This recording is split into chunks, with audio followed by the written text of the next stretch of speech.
What's happening, people? It's your man, Benjamin Tankard Jr., also known as DJ Benji Rich, and we are back for another action-packed killer episode of Money Moves and Marketing.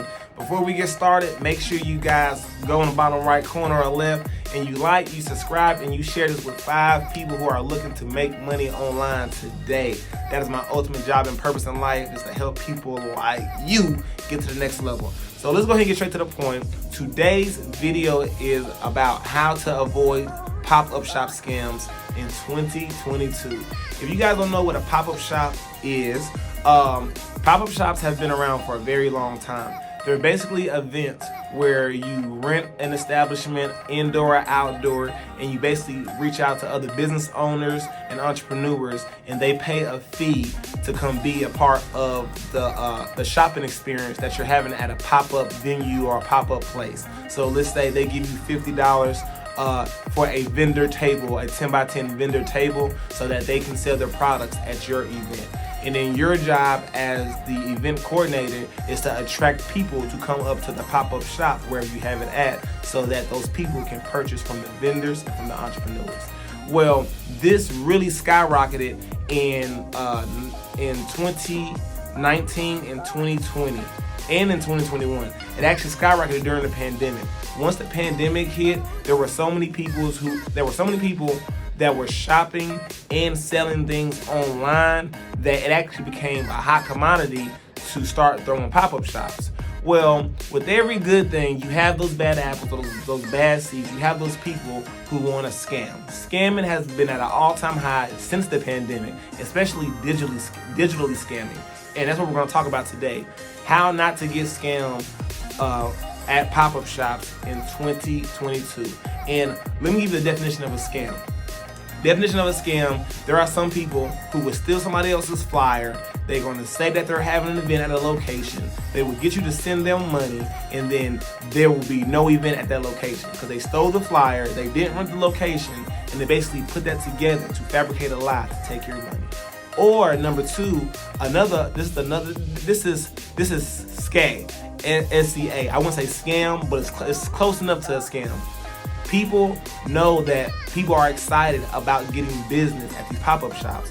Majority of the people out here don't even know how to market. So entrepreneurs are quick to pay money to join a pop-up shop because they feel like, if I join this pop-up shop, I'm going to get sales for my business, which I can't do for myself. So that's why they pay you that actual $50 or $100. Well, people will go rent venues just to do a pop-up shop and collect all the vendors' money, but not have a following, not promote the event, not help get it on the radio or on social media, like not nothing. And all these people have paid you $50 to $100 to be in this establishment for you to attract people, and you attracted nobody. And the only one that made money was the coordinator. To me, that's a scam. So I'm going to go over 8 different tips to prevent you from being scammed in 2022, you guys. So make sure you write these tips down. Make sure you're very aware of who you're dealing with when you're hopping into these pop-up shops, and you will be okay. So let's start with number 1. Since I'm a marketing agency, I got to start with this. Is the pop-up shop you're attending, are they spending money on advertisement, or are they marketing the event? And what I mean by this is, if they're doing a pop-up shop and you ask them, so how many people are you expected to have at this event, or how many people have signed up? So if you're telling me 30 people, if 30 people have already signed up for this event and they've paid you $50 and you haven't spent any money on marketing, that's the issue. Do you guys supply flyers to promote the event? We don't have flyers. That's the issue. Are you guys paying for social media ads? No, that's an issue. Are you guys posting 3 to 4 times a day on your social media to market this pop-up shop? No, we're not. That's an issue. You guys understand, if they're not marketing this pop-up shop to bring people to the pop-up shop, you should not be paying. If you're paying them to get in front of more people and they're not paying to put you in front of more people, that doesn't even make sense. You see what I'm saying? Let's think it through. That's number 1. All right, number 2. Do these people have a contact? So when people are reaching out to you, they post all these events on Facebook Market, Facebook groups, and If the person who's telling you that they are having an event, if they do not have a personal contact number to where you can speak to them, where you can validate them over the telephone, that right there is a red flag. All right. Number 3, do they have a website? Do they have a website, and are they active on Facebook? So anybody that has a Facebook can get in these groups and create type of events or posts. But you need to go to the website to see if they're validatable people. Like, do they have a business website? Is what they're doing a business, or are they just throwing a pop-up shop together? Don't do those pop-up shops where people are just throwing them together just to make money. You want to do it with people that actually do pop-up shops for a business, or somebody popular that can attract people to the pop-up shop. Because the ultimate reason of doing a pop-up shop is so people can come and buy and purchase from you.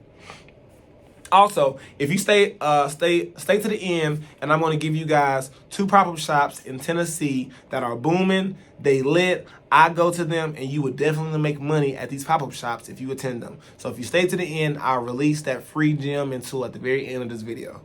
All right. Number 4 is, do they take credit card? If do they take credit card, or do they take check? If they do not take credit card and they don't take check, it might be a red flag of a scam. And I'm not even saying PayPal or Cash App, because you can lose your money on Cash App, and even with PayPal. They'll say, hey, send it to me as a friend or family. You'll lose your money right there with PayPal. Will you take check or credit card? Because I know if you run my credit card and you scam me, the credit card company gonna get back to me either way. I know that, so you'll be in trouble for that. And then also, if you use a check. If a check is written, I'm writing to your personal name or whatever fake business you're doing. If you can't take my check, I can always get my money back for the check by disputing it off of that transaction. So understand, there are things in place that can protect you and make you safe. Just be on the lookout for them. All right. Number 5. Did you check the facilities? So if they're having this event at a public park, or they're having this event at a public event center, you might want to call the event center or the public park just to check to make sure what they say that they're doing, and you do not get scammed. Many a times I've seen many people, if you look right here, I'm going to put up a video of all these scam people that are trying to scam in these groups, and you're going to see scammings at an all-time high right now. So make sure, validate the number, validate the venue, validate the social media. These are all steps you can do to prevent yourself from getting scammed in 2022. All right. Number is 1, 2, 3, 4. 1, 2, 3, 4, 5, 6. All right. Number 6, do they have business references? Number 1, most of the time when people do pop-up shops, they're pretty much known in the city, you know what I mean? And they've done them before. Talk to other business owners, talk to other food truck owners, talk to other entrepreneurs, and find out if this is an actual real business, if this is a real person, and not even just the real. Get a review on them, because if someone's done bad business with them before, believe me, the information's out there. You're not going to go without or miss it. Somebody's dragging their name through the dirt in one of these groups. So ask around with other entrepreneurs. Hey, have you attended one of his pop-up shops? How was the pop-up shops? How was the turnout? How much money did you bring back in? Etc. All right, and number 7, you would like to ask them, how are they marketing this pop-up shop, and how is their fan base? Marketing is a big part of pop-up shops. People cannot shop if the pop-up was not marketed to the people. Understand, it's already bad enough someone's having an event at a location that's normally used to having locations. It's a pop-up, but picture if they didn't promote it. You see what I'm saying? We don't want to be a part of events or situations where people are just not promoting the event, or they're having the event in a location that isn't in a prime area, that's not going to drive prime traffic to the pop-up shop for you to make money. Because at the end of the day, he's made his money already when he had you sign up for the pop-up shop. Remember that. All right. And last but not least, number 8. Here we go. Number 8, people, anything over $100, any pop-up shop over $100, you need to stop out of your time and you need to make sure you validate the pop-up shop. And what I mean by validate is validate that it's worth $100. You know, the average pop-up shop is $50, but I want you guys to be realistic. If it costs you $100 to be part of a pop-up shop, you have to look at your expenses. It costs you for your product. It costs you to drive to the event.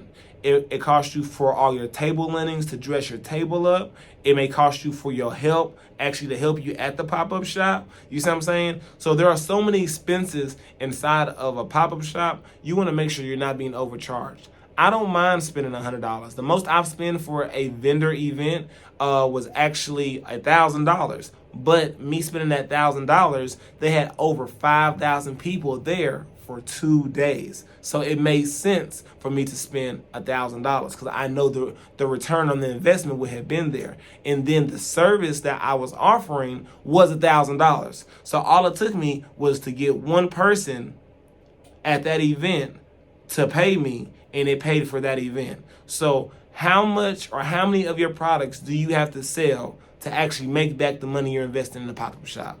That right there should decide and be the difference if you should do the pop-up shop or you shouldn't.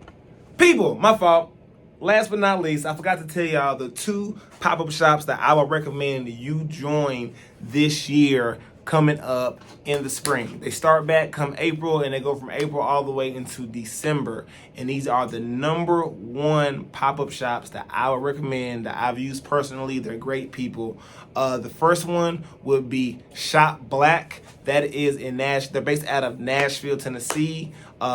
This young man and his wife, Gregory, I think that's his name. They have it's Shop Black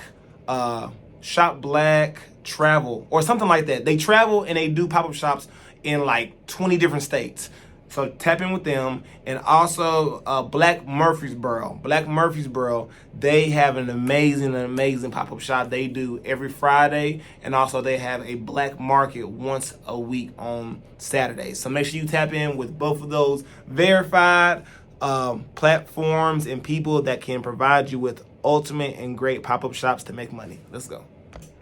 So with that being said, that is all 8 of my tips on pop-up shop scams that you should avoid in 2022. I'll be dropping more videos on pop-up shops, how to set up a pop-up shop, how much money you can profit from a pop-up shop, and not even just that, with marketing, with branding, with building your business. Just make sure you tune into your man, DJ Benji Rich, Benji Tankard, to help get your business and your life to the next level. Hope you have a great rest of the day. God bless you. See you next week.